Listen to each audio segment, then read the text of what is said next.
Hello l'équipe, j'espère que vous allez bien. Je vous souhaite la bienvenue dans cette vidéo où je vais vous montrer comment vous pouvez créer une marque e-commerce en l'espace de 14 jours en passant seulement 1 heure par jour. Il faut savoir que cette vidéo, je vous la fais, mais j'ai fait l'étude de cas en live au sein de mon programme d'accompagnement pour montrer à mes élèves comment ils peuvent eux aussi en 14 jours seulement et 1 heure par jour finalement créer leur propre marque e-commerce. Donc si tu as envie de créer ta marque, si tu ne sais pas comment faire, si tu n'as pas de connaissances informatiques ou peu importe, tu es sur la bonne vidéo et tu es sur la bonne chaîne e-commerce. Et si tu n'es pas encore abonné à la chaîne et que tu as envie de rien louper, mais surtout que tu as envie de créer ta marque, je t'invite à t'abonner pour absolument ne rien louper. On se retrouve directement les amis sur mon écran parce que la marque et la boutique que j'ai fait en live qui s'appelle Pauline, vous allez voir que du 16 au 19 novembre, elle a fait 640 francs suisses de chiffre d'affaires. Donc ça, c'est les chiffres qu'on a réussi à réaliser pendant ce testing de 3 jours seulement après 14 jours. Et dans cette vidéo, je vais vous montrer non seulement toutes les étapes, je vais vous montrer le site, je vais vous montrer le produit, je vais vous parler des chiffres aussi. Et si tu me connais pas, je m'appelle Méline, j'ai 27 ans, j'ai créé plusieurs business et plusieurs marques e-commerce. J'ai ouvert aussi mon propre entrepôt en Chine qui s'appelle le BWA Logistics Center. C'est là où nous, on va stocker notre marchandise, mais aussi où les élèves de la BWA vont stocker leurs marchandises. Sur place, on a une équipe de 12 personnes qui s'occupent du sourcing, de vérifier la qualité de la marchandise et d'expédier les produits directement à nos clients. Et si tu te demandes quelles sont mes marques, je te présente par exemple June qui a fait 800 000 euros de chiffre d'affaires. Ici, c'est seulement un site, c'est le site qui est destiné à l'Europe où tu vois quand même presque 600 000 euros de chiffre d'affaires. J'en ai fait une étude de cas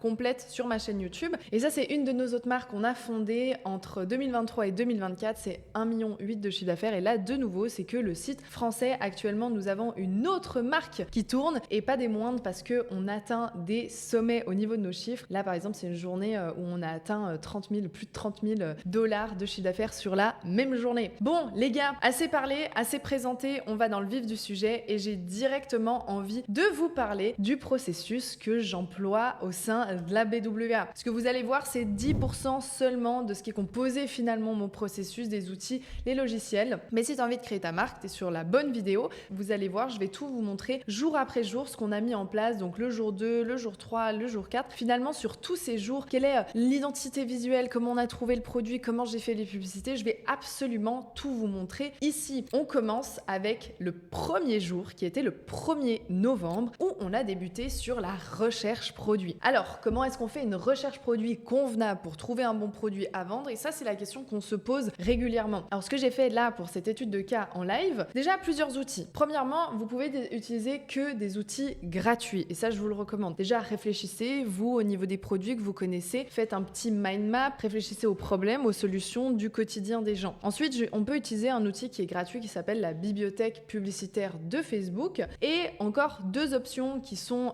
portées à vous. Alors déjà, il y a la liste de produits au sein de la BWA plus le canal Discord que j'ai au sein de la BWA. Alors bien évidemment, tu l'auras compris, ça c'est ce que je consacre à mes élèves et ce que j'ai fait dans cette étude de cas pour le montrer à mes élèves, c'est que j'ai seulement sélectionné un produit qui est dans la liste finalement de la BWA. Ça par exemple, c'est le fichier que je fournis au sein de la BWA avec les idées produits. On a plus de 130 produits comme vous pouvez voir ici et à l'intérieur de chaque produit, on recommande toujours le prix d'achat, le prix de revente, la saisonnalité, les arguments marketing, l'audience potentielle cible et aussi on donne toujours le lien d'un concurrent pour pouvoir aller auditer et analyser le marché. Donc rechercher un produit, c'est pas très compliqué. Finalement, on suit simplement le processus et là je vous montre par exemple mon processus de recherche de produit. Donc déjà, est-ce qu'on a déjà un produit ou pas? Parce que vous pouvez déjà avoir un produit et chercher à améliorer votre site et vos performances, trouver un produit qui est market fit par rapport à un mind map avec la bibliothèque méta, le scrolling, les produits aussi à éviter, etc., etc. Donc finalement, cette recherche, elle est un petit peu approfondie. Et autrement, l'autre option, c'est vraiment le canal Discord que moi, je mets à disposition où à l'intérieur, on va avoir plein d'idées de produits. L'étape numéro 2, ça va être de sélectionner un produit. Donc ce qu'il faut faire, c'est que vous allez sélectionner, je dirais, 10 produits, d'accord? Sur la sélection des 10 produits que vous allez faire, on va émettre une évaluation et je vais vous le montrer tout de suite. L'évaluation des critères, moi j'ai créé des critères spécifiques d'évaluation des produits que je vais vous montrer, comme ça va va vous aider à vous rendre compte. Et la troisième étape qu'il faut absolument faire sur le premier jour, ça va être de créer votre statut d'auto-entreprise tout simplement. Donc si vous êtes en France, vous créez un statut d'auto-entreprise en France. Si vous êtes en Suisse, en indépendant en Suisse. Enfin voilà, vous avez compris le concept. Et vous allez vous créer simplement un compte Revolut Business qui va être votre banque finalement sur laquelle vous allez pouvoir travailler. Donc vous le comprenez bien. Le premier jour, ce qui est important de faire, c'est de réfléchir à un produit. On a réfléchi au produit, on a sélectionné une dizaine de produits selon le Discord et le fichier de la BWA. Et en parallèle, on a créé notre statut d'auto-entrepreneur et notre Revolut Business pour être opérationnel à encaisser nos premiers clients. Bien évidemment, j'ai pas besoin de le préciser. Si tu as des questions, mets en pause la vidéo là maintenant et tu descends en bas. Tu me l'écris dans les commentaires. Je réponds à absolument toutes les questions, qu'elles soient personnelles, qu'elles soient plus générales. Il n'y a pas de questions bêtes. Si tu es en train de créer ta marque, probablement que tu as des questions ou peut-être même que tu as des doutes. Donc mets en pause la vidéo. Tu peux m'écrire en commentaire. Tu peux aussi liker la vidéo et t'abonner. Ça m'aide énormément et je sais aussi comme ça quel type de contenu vous aimez. Et si tu as des questions un petit peu plus personnelles, n'hésite pas à me l'écrire sur mon compte Instagram en privé, j'y répondrai avec grand plaisir. Jour numéro 2. Ici, ce qu'on va faire, c'est qu'en première étape, on va essayer d'utiliser que des outils qui sont gratuits. On va essayer de ne pas utiliser des outils payants parce que sinon, on le sait bien, les abonnements, on arrive vite à des coûts qui peuvent être élevés. Là, l'objectif au début, les gars, c'est vraiment de faire de manière gratuite. Donc, on va analyser le produit, on va regarder dans la bibliothèque publicitaire de Meta, on va regarder les créatifs, donc les publicités qui sont actives et qui tournent. On va voir les sites concurrents qui sont aussi actifs et on va finalement évaluer les produits. Vous vous souvenez, on a fait une liste de 10 produits et ces 10 produits sont importants. Ce qu'il faut faire dans votre liste de produits, c'est aussi de faire une liste de produits selon vos propres envies et vos propres intérêts. Juste sélectionner des produits pour sélectionner des produits alors que peut-être ça ne vous parle pas du tout. Bon, vous pouvez, mais j'ai envie de vous dire, ce ne sera pas forcément une marque que vous garderez sur le long terme. Et nous, on est ici pour créer une marque sur le long terme, donc c'est ultra important. L'évaluation numéro 1. Ici, ce sont les produits que j'ai décidé de sélectionner selon les critères que je vous ai dit. Donc j'ai trouvé un planning familial, le Nigel, des patchs détox, un spray voiture hydro, un coussin pour le dos, une tirelire et une culotte anti-camelto. Donc dans l'évaluation numéro 1 du produit, on va regarder plusieurs critères. Déjà, on va mettre le nom du produit, on va évaluer les produits sur l'impact, la valeur perçue que ça a, est-ce que le produit il est simple à comprendre, est-ce que c'est léger, ça c'est très important pour l'expédition, est-ce que le produit il est déjà vendu, donc est-ce qu'on trouve des marques concurrentes qui vendent ce produit-là. Est-ce que c'est validé par les données? Donc, est-ce qu'ils ont assez de publicités qui sont actives? Est-ce qu'ils vendent et est-ce qu'ils vendent bien? Est-ce que la taille du produit, elle est simple? Est-ce qu'on trouve des visuels qui sont attractifs? Est-ce qu'on peut créer des visuels attractifs? Et ensuite, on va réfléchir au potentiel de la marque. Selon tous ces critères, ce que j'appelle l'évaluation numéro 1, d'accord? On va regarder le total des points que finalement on récolte par rapport à ça. Si on met 0, c'est que ça convient pas. Si on met 1, c'est qu'on est au mieux. Et si on met 2, c'est que ça remplit absolument tout. Si on est dans le vert, c'est qu'on passe l'évaluation numéro 1 et on va pouvoir passer à l'évaluation numéro 2. Si c'est dans le orange, c'est que c'est moyen. Et si c'est dans le rouge, c'est que ça ne va pas. Donc ce qu'on va faire, c'est qu'on va évaluer nos produits selon ces critères-là. Donc on passe directement au jour numéro 3 où on va sélectionner le produit. Sur cette troisième journée, la première étape de ce qu'on a fait, c'est si les produits passent l'évaluation numéro 1, passe à l'évaluation numéro 2. Faire une sélection des produits selon les évaluations, mais aussi selon l'étude de marché, la concurrence qu'on a fait. Et du coup, pendant ce jour numéro 3, c'est exactement ce que j'ai fait en live, ce que j'ai montré aux élèves de manière détaillée, c'est comment est-ce que je fais une étude de marché.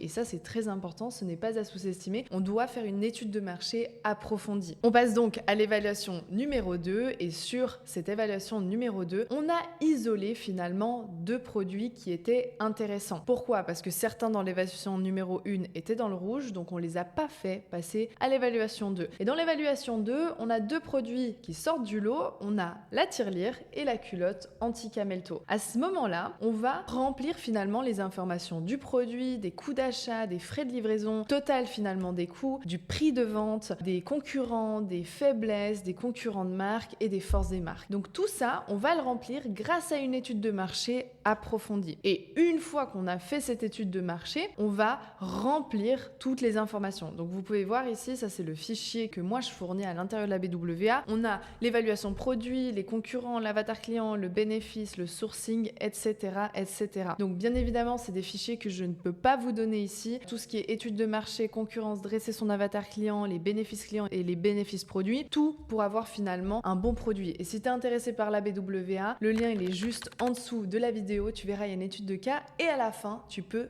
réserver un appel. Donc, sélection de produits les amis, on a décidé de partir simplement sur le Tanga, donc c'est une culotte anti-camel toe. Alors ceux qui savent pas ce que c'est le camel toe, c'est ce qu'on peut trouver ici, c'est la patte de chameau que les femmes peuvent retrouver entre leurs jambes et donc on a décidé de partir sur ce produit-là. Petit disclaimer les amis, ça ne sert absolument à rien de vous lancer sur ce produit-là parce que sur le marché français et le marché suisse, il y a bien assez de concurrents. Donc si vous lancez ce produit-là, vous aurez absolument pas de résultats tellement qu'il y a de concurrents sur le marché. Donc je tiens à vous faire cette petite parenthèse, pas que vous vous retrouviez à vouloir copier ce que je suis en train de faire et ne pas avoir de résultats parce que les amis, c'est exactement ce qui va se passer si vous sélectionnez ce produit. Bon, disclaimer fini, j'ai envie de vous montrer quand même l'étude de marché que j'ai pu faire. Je suis tombée sur plusieurs sites que je trouvais intéressants, dont premièrement une marque qui s'appelle Octipa, qui sont des culottes d'incontinence. Donc bien évidemment, c'est pas la même chose, c'est pas la même problématique, mais toujours est-il que dans mon étude de marché, ils vendent des culottes, je suis tombée sur eux et je trouvais la structure du site intéressant. Je suis tombée sur un site qui vient d'Angleterre, qui s'appelle Olora, qui est aussi bien structuré. Et ensuite, un peu dans l'aspect similaire, c'est les culottes menstruelles, où là j'ai trouvé la marque qui s'appelle GoTo, qui est une marque allemande, où donc ce n'est pas un concurrent direct, mais par contre, c'est ultra intéressant pour mon étude de marché et pour pouvoir m'en inspirer. Donc en fait, vous pouvez voir ici, j'ai pris des références du monde de la culotte menstruelle, et autant vous dire que c'est vraiment une niche qui est ultra concurrentielle et c'est pour ça que vraiment je vous encourage à pas lancer un produit comme ça parce que ça va être vous tirer une balle dans le pied très clairement. Mais voilà,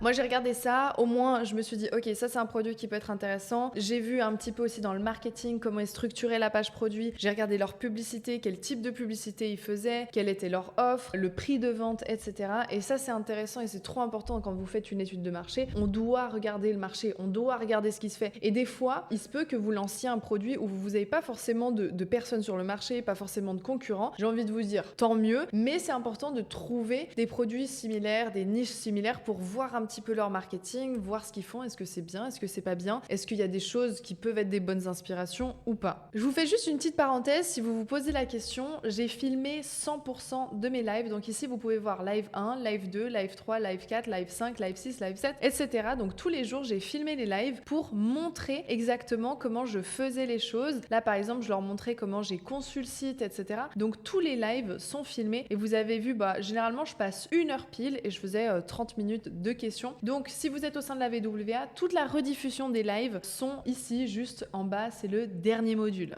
On passe à la journée numéro 4 où on s'est concentré sur le sourcing produit. Pour le sourcing produit de cette journée, il y a eu plusieurs étapes. Mais l'objectif, c'est surtout de lancer notre premier testing sans stock, en tout cas au début. Parce que lancer une marque, quand vous n'avez pas testé le marché et vous achetez du stock et vous retrouvez avec un stock sur les mains, c'est un peu la galère. Donc l'objectif, c'est de faire un premier lancement sur le marché au début sans stock. Et une fois que vous avez une preuve de marché, que vous faites par exemple une vente par jour pendant 7 à 10 jours, là, on peut stocker le produit. Et ce que j'ai fait, c'est que j'ai trouvé un fournisseur qui avait ce produit. Donc ça, c'est l'étape numéro 2. Chercher un fournisseur, trouver un fournisseur, comparer les fournisseurs, commander le produit pour voir la qualité et demander les prototypes aux usines, évaluer les coûts produits et évaluer les frais de livraison. Là, on parle de chiffres et ça commence à être très important. Finalement, on doit savoir les chiffres, on doit savoir les marges. Allez regarder sur des sites comme Alibaba, comme 1688, vous allez trouver plein de fournisseurs et vous allez pouvoir commander des prototypes et vous verrez aussi le prix des produits, le nombre de quantités que vous pouvez commander. Et ça va vous permettre de passer finalement à l'évaluation des coûts produits de la livraison et de connaître votre marge et de savoir si c'est intéressant de vendre ou pas ce produit. Étape numéro 3, on passe à l'évaluation l'utilisation des marges parce que oui, on ne lance jamais un produit si les marges ne sont pas dans le vert parce que sinon, vous serez absolument jamais rentable si vous faites de la publicité. On regarde le coût d'achat, les frais de livraison, le total des coûts et aussi le prix de vente. Et ensuite, on regarde finalement le coût total et la marge qu'on a. Là, l'objectif, les amis, c'est d'être dans le vert. Si ça peut être intéressant pour vous, le meilleur que vous puissiez faire, c'est en tout cas x5. Donc, si vous avez un produit que vous achetez à 5 € et la livraison à 5 € par exemple, ça vous fait un total de 10 € et il faudrait au moins le vendre 5 fois plus cher, donc à 50 €. Jour numéro 5, on a travaillé sur comment faire une offre irrésistible, comment faire une bonne offre finalement. Première étape, c'est faire son offre, mais de manière intelligente, bien évidemment. Donc, de nouveau, on a regardé ce que faisait le marché, on a regardé ce que faisaient les concurrents, on a regardé les marges avec nos fournisseurs, le coût produit, le coût de livraison, le packaging par exemple.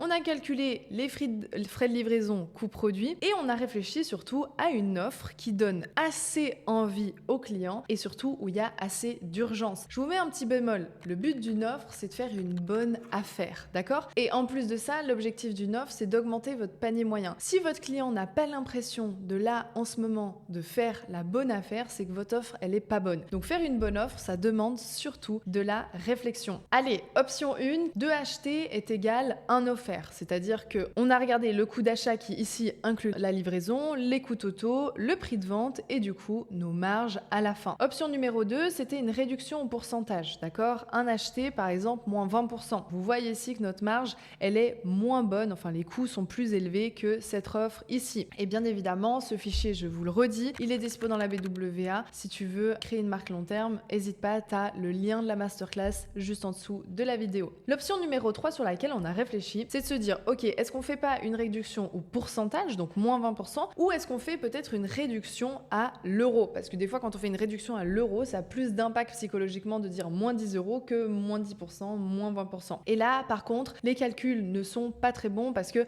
on commence à rentrer dans une marge qui est dans le orange et nous, on fait de la publicité, on veut des pubs rentables. Donc, on passe à l'étape suivante. Option numéro 4, donc bundle produit, x1, donc pas de réduction, x2, moins 15% ou x3, moins 20%. Et là, au niveau des marges, vous voyez qu'on est dans le vert. Donc, finalement, on avait un petit peu les 4 offres sur lesquelles on a réfléchi. On s'est posé et je me suis posé la question, quelle est finalement l'offre la plus irrésistible? Et ça dépend aussi de ton produit. Donc, réfléchir à une offre qui correspond à ton produit, une offre où tes marges, elles sont bonnes, une offre simple, sans calcul pour ton consommateur et une offre sans trop de choix. Il faut que tu aies entre 1 à 3 options maximum si tu fais par exemple un pack produit et une offre où le consommateur comprend que c'est là, maintenant, qu'il est en train de faire la meilleure affaire de sa vie. Et l'option numéro 5, c'est sur laquelle on a décidé du coup de partir, c'est de faire un acheté avec aucune réduction et faire 2 achetés, 2 offerts avec une réduction, donc de 2 offerts lorsque la personne en achète 2. Ce qui est bien, c'est que si on en achète plusieurs, notre fournisseur nous fait un prix parce que le coût produit est bien plus faible et en plus, les produits sont expédiés dans le même colis, donc les frais de livraison sont aussi moins chers. Donc là, ce qui est intéressant, c'est que plus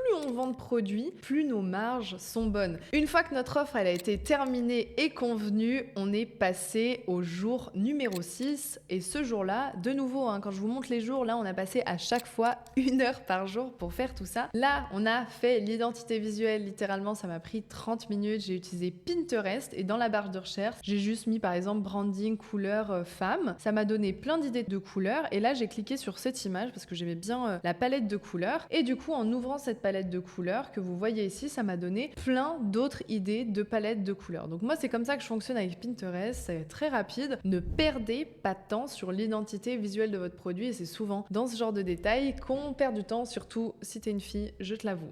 Deuxième étape, j'ai utilisé Canva, donc sélection de 3-4 couleurs, sélection de 2-3 typographies. Ensuite de ça, j'ai trouvé mon nom de domaine sur GoDaddy. Une fois qu'on a trouvé notre nom de domaine et qu'il est disponible, on va l'acheter. Si vous vendez en France, favorisez un .fr. Si vous vendez en Suisse, favorisez un .ch. Ne perdez pas de temps sur cette partie, faites max tout ça en 1 heure, ce serait le mieux. Donc là, je vais juste vous montrer. J'ai trouvé ma petite palette de couleurs, j'ai trouvé mes petites typographies, j'ai trouvé le nom de ma part qui s'appelle Pauline, j'ai tout fait ça sur Canva de manière très rapide, très facile et très simple. J'ai acheté mon nom de domaine, je l'ai acheté 13 € par année et puis voilà, sur cette journée-là, on a absolument tout fait, ce qui correspondait à la charte et l'identité graphique de la marque. marque. On passe au jour numéro 7 où on va créer la boutique sur Shopify. L'étape numéro 1, créer sa boutique sur Shopify, c'est très simple. Je vous donne un lien sous la vidéo. Pour les 3 premiers mois, vous pouvez avoir Shopify pour 1 $ par mois seulement. Donc il est sous la vidéo et je vous invite à utiliser ce lien. Comme ça vous évitera de payer le prix fort, surtout au début où l'objectif, c'est de ne pas mettre 1 centime. Et là, vous avez vu, c'est la première chose. La deuxième chose qu'on paye, on a payé le nom de domaine. Donc, ce qu'on fait, c'est que j'ai pris l'abonnement tout simplement sur Shopify, donc l'abonnement basique. Et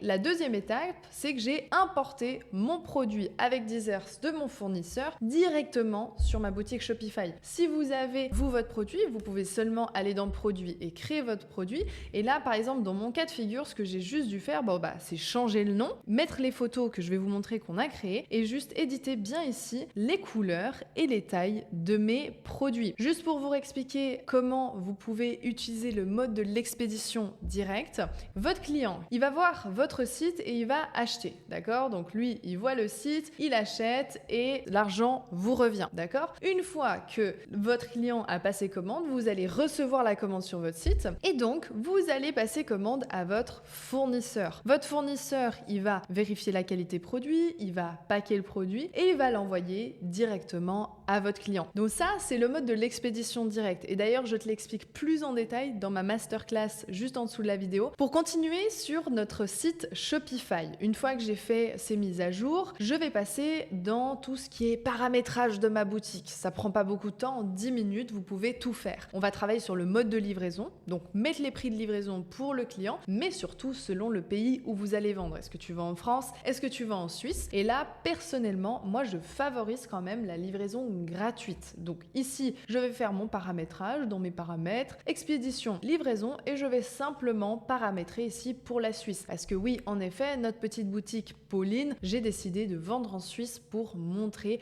l'exemple parce que moi, j'ai absolument tout qui est basé en Suisse. 4e étape sur les paramétrages, ça va être les moyens de paiement. Donc très simple, on met les moyens de paiement du pays en question. Est-ce que c'est Visa, Mastercard, carte bleue, Twint par exemple pour les Suisses ou d'autres moyens de paiement. On favorise toujours Shopify Payment. En gros, si vous voulez, Shopify Payment, c'est un processeur qui permet d'encaisser directement sur Shopify. C'est moins cher et en plus de ça, vous l'installez en littéralement 2 clics. Donc vous voyez, ça se présente comme ça. Vous avez les moyens de paiement et on va juste activer qu'on accepte les Visa, les Mastercard, American Express, Apple Pay, Google Pay et Twin par exemple pour les Suisses. Donc ça, c'est très simple. C'est Shopify Payment, c'est directement à l'intérieur. Et toi, tout ce que tu as à faire, c'est d'activer. Allez, prochaine étape, numéro 5, c'est qu'on va choisir un bon thème, c'est-à-dire un template déjà préfet pour notre site internet. Et là, moi, j'ai utilisé le thème Full Stack. Et je vais pas me cacher, pour moi, c'est clairement le meilleur thème du marché. Il est ultra complet. Je te mets aussi un lien sous la vidéo si tu as envie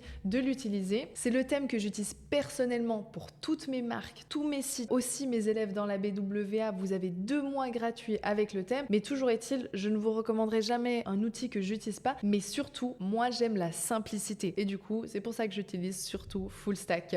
Donc là, je vais vous donner un template. C'est un template que moi, je fais de A à Z. Vous avez juste à copier, coller les informations. Et même si tu n'es pas dans la BWA, je te mets le lien de mon template juste en dessous dans la bio. Vous allez voir, il y a 2 thèmes au sein de la BWA que je mets à disposition. Donc j'ai fait un thème pour si tu fais une marque de cosmétiques ou si tu fais une marque de textile. Alors bien évidemment, tu peux l'adapter à n'importe quel type de produit. Donc ça, c'est la dernière étape qu'on a fait cette journée-là, c'est installer le thème. On passe maintenant au jour numéro 8 où j'ai conçu les images produits. Il faut juste que tu retiennes en tête que tes contenus qui sont visuels, donc tes photos, tes vidéos, etc., quand tu les crées au tout début, que tu lances ton testing, s'ils sont pas les meilleurs, que tu dis ah ouais, la qualité, ci et ça pourrait être mieux, c'est tout à fait normal. Au début, on est en mode 80-20. Au début, l'objectif, c'est de lancer un testing, c'est de voir l'attraction du marché et après, on vient personnaliser et après, on vient améliorer les choses. Et ça, c'est très important dans ton état d'esprit de te dire finalement, on est 80-20 au début et l'objectif, c'est vraiment de lancer et d'après améliorer et optimiser. Donc, créer son contenu, ça, c'est par exemple le module que j'ai au sein de la BWA. Je te montre plus de 10 outils IA, comment les utiliser, comment tu peux générer tes contenus sans connaissance informatique, mais surtout sans te prendre la tête à créer des shootings photos qui peuvent te coûter de l'argent. Donc, j'ai créé mes images produits, tout simplement. J'ai allié les visuels plus mon marketing. Ici, je montre le produit, les arguments marketing principaux. Je montre l'aspect technique du produit. Je montre que c'est un tanga. Je montre un avant-après. J'utilise des articles de presse qui expliquent pourquoi un produit comme ça est intéressant. De nouveau des avant-après. J'explique qu'il y a une offre qui est active et ça, on n'oublie pas, les gens, ils veulent faire la bonne affaire. Des avant-après. Et pour finir, un tableau détail qui est très important quand on fait du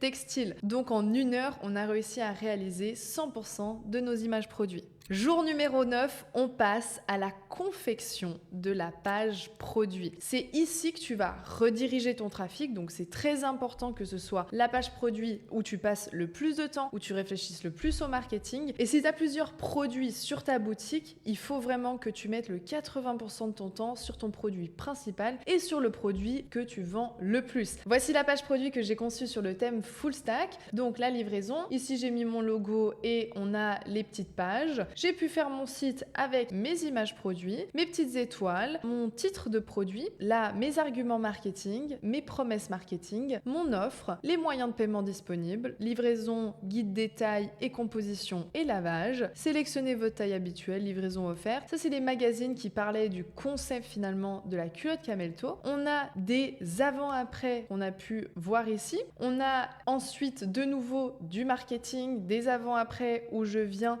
expliquer pourquoi le produit il est bien, que ça a été testé, etc. On a notre offre qui est active, une image que j'ai fait très rapidement et facilement sur notre Canva. Là aussi, comment sans odeur, sans couture, donc finalement le marketing de la page. Là, c'est une section qui était un peu sympa pour vous montrer quand on veut faire une section qui est avis. Là, une section quand on veut montrer justement l'aspect d'équipe et une FAQ si les gens, ils ont des questions spécifiques. Et quand les gens, ils ajoutent au panier, j'ai aussi configuré ça en l'espace de 2 clics. Donc, on a notre petit panier qui s'ouvre pour que les gens puissent commander directement. Ça, c'est la page produit que j'ai pu faire sur la journée et vous le voyez bien, ce qui m'a demandé d'être fait, c'est de remplir les textes. Mais ça, c'est quelque chose qu'on avait déjà fait avant. Si je vous montre, c'était sur la journée numéro 3. Oui, on peut le voir ici. Vous avez vu, je vous avais montré le fichier. On a travaillé sur l'audit, sur les concurrents, sur l'avatar client, sur les bénéfices produits, donc sur le marketing. Et j'ai juste récupéré finalement ces informations et je les ai mises sur mon site. Après la page produit, on passe au jour numéro 10 et c'est le moment les gars où il faut configurer les autres pages. Donc page d'accueil, page de contact, page FAQ, page du tableau détail et ça c'est très simple. Vous pouvez voir la page d'accueil, je l'ai conçue de manière très simple. J'ai repris les éléments principaux, j'ai juste adapté avec un petit peu de marketing, un petit peu de branding. Ensuite de ça, j'ai fait la page du tableau détail, ce qui permettra aux clients de venir sur cette page si tout d'un coup ils ont envie de trouver leur taille exacte, la page de la foire aux questions avec les questions sur le produit, les délais de livraison, etc. Et finalement, la page contact. J'ai aussi et quand même personnalisé la page d'achat où là, vous voyez, j'ai personnalisé ici. On a sélectionné les moyens de paiement au début dans les paramètres. On a les cartes de crédit, on a PayPal, on a Twint vu qu'on vend en Suisse et on a PayPal, Apple Pay et Google Pay. Toujours sur le site et c'est la dernière chose qu'on a fait, c'est finir la personnalisation de la page panier, faire les pages des mentions légales et finalement vérifier que tout fonctionne et faire une première commande soi-même pour vérifier que tout est fonctionnel. Donc ça, quand vous allez sur vos commandes, ça c'est la commande que moi j'ai effectuée par carte. Et là, cette commande, j'ai juste demandé à mon frère de faire un test aussi, mais avec Twint, vu que lui, il était en Suisse et que j'avais envie de vérifier si Twint fonctionnait bien. Et toutes les dernières commandes qu'on a eues ici, c'est les commandes des clients. Jour numéro 12, c'est le moment où on va créer nos publicités. Pour lancer un bon testing en publicité, vous devez faire 3 vidéos et minimum 3 statiques, donc des photos. N'oubliez pas, quand vous faites de la publicité, 90% des résultats viennent de vos publicités et non de l'organisation de vos campagnes. Pour faire des bonnes publicités, on s'aide de l'IA et aussi d'un outil Canva. Je vous mets ici en exemple les créatifs publicitaires photos que j'ai décidé de réaliser. À chaque fois, j'énonce le problème, j'énonce la solution, j'ai j'ai une accroche qui est forte et j'ai un call to action qui est fort pour que la personne clique. Et comme vous pouvez le voir, j'ai fait plusieurs créatifs. Je vous laisse mettre pause sur la vidéo et regarder en détail. Jour numéro 13, on a réalisé les vidéos publicitaires. J'en ai réalisé 3 avec le contenu que j'ai pu finalement trouver. Bien évidemment, si tu crées ta propre marque, si tu lances ton produit, ça c'est peut-être quelque chose qui te prendra un jour de plus parce qu'il va falloir générer tes propres contenus. Je te mets ici l'exemple d'une vidéo. Rien de ce que je portais ne cachait mon camel toe. J'ai beau changer de leggings, mais ça se voyait toujours. Et jusqu'au jour où j'ai découvert cette culotte. Elle a un coussinet qui est intégré, qui évite totalement la patte de chameau. Et en plus de ça, elle est super confortable, sans couture. Enfin, je peux porter ce que je veux, mais surtout sans me sentir gênée. Donc pour ce Black Month, c'est 2 culottes achetées pour Donc 2. comme tu peux le voir, c'est une vidéo où c'est ma propre voix. J'ai fait un montage sur CapCut, sur la version gratuite. J'ai rajouté quelques photos et un sound design. Et finalement, le tour est joué. J'ai réalisé encore 2 autres vidéos parce que je t'ai dit que l'objectif c'était de lancer 3 vidéos minimum et 3 photos minimum. Donc maintenant que j'ai mes 3 vidéos publicitaires, on va passer au jour suivant où j'ai lancé mes publicités. Donc jour 14, les amis, c'est le dernier jour de ce challenge, 1 heure par jour où je lance les publicités. Jour 14, je crée le compte Business Manager, je crée la page Facebook et surtout je connecte Facebook à mon Shopify en l'espace de 2 clics. Et là de nouveau, c'est vraiment tout automatisé, on n'a pas besoin de se prendre la tête. Et là je vous montre juste, donc je crée la page, je mets une petite photo, je mets le logo et je connecte tout simplement, vous voyez, sur mon espace Shopify. J'ai un onglet qui s'appelle Facebook et Meta et j'ai juste à cliquer sur le bouton pour synchroniser les deux. Et finalement, la dernière étape qu'on attend avant de vous parler des chiffres réels, c'est le lancement de votre campagne. Sur le lancement de la campagne, j'ai suivi le processus, c'est une petite vidéo de 30 minutes qui est au sein de la BWA où je suis étape par étape ce que Nathan nous demande de faire pour lancer sa campagne au mieux pour ce premier testing. Et voilà les amis, on a les publicités qui sont lancées après 14 jours seulement de travail. Pour ce premier lancement, c'est très simple. Un budget à 40 € par jour, on laisse tourner 3 jours entiers sans rien toucher, on fait une campagne publicitaire et on met tous nos contenus à l'intérieur. Donc on mise sur les créatives, sur notre marketing et rien de technique là-dedans. Regardez mon écran, ici on a une campagne et à l'intérieur on a nos créatives publicitaires. Et maintenant tu te poses peut-être la question, quels ont été les résultats après 3 jours entiers de testing sans toucher? Je vais te le montrer directement et on va parler des chiffres, mais aussi du bénéfice finalement qu'on a réussi à élaborer sur nos 3 jours de testing sans optimisation. Donc on le rappelle, on a passé 14 jours, 1 heure par jour seulement. Je l'ai enregistré en live et tous les lives sont disponibles au sein de la BWA où je vous montre en live comment j'ai fait tout ça. Et dans le dernier live de la BWA, j'analyse avec vous dans le détail les publicités, le site. J'ai envie de vous montrer ici, donc c'est le dernier live où je vous montre finalement les chiffres, je vous montre les résultats et je vous explique tout ce qui s'est passé dans la publicité. Les choses qui sont bien, les choses qui sont moins bien et les choses qu'on doit optimiser pour continuer cette marque. Et si t'es pas dans la BWA, je te fais un topo là maintenant. Sur notre campagne de publicité, on a dépensé sur 3 jours 146 francs suisses. On peut voir ici sur quel type de publicité les montants ont été dépensés. Certaines fois plus sur les vidéos et certaines fois plus sur nos statiques et nos photos. Donc 144 francs suisses dépensés et sur notre site, on peut voir ici qu'on a réalisé un chiffre d'affaires net de 320 francs suisses. Autrement dit, c'est 7 commandes sur le site, ce qui est plutôt pas mal. Donc, si je vous fais un petit topo des chiffres, on a réalisé un chiffre d'affaires de 320 francs suisses, on a mis 144 francs en publicité, on a payé 6 francs les frais de paiement, les coûts produits et livraison d'ordre de 17%, donc 54 francs, et donc le bénéfice final après ces 3 jours de testing est de 115 francs 60. Ce qui fait qu'on fait 36% de bénéfice seulement sur un testing, un produit qu'on a réalisé en 14 jours et 3 jours de testing. Peut-être que tu te diras que 115 francs de bénéfices, c'est pas énorme, mais je pense qu'il faut recontextualiser les choses. Imagine que tu peux créer une marque en 14 jours, créer une marque en passant seulement 1 heure par jour et en lançant un testing et en ayant des résultats. Et tout ça, c'est seulement une phase de testing. Mais après le testing, on va sur l'optimisation.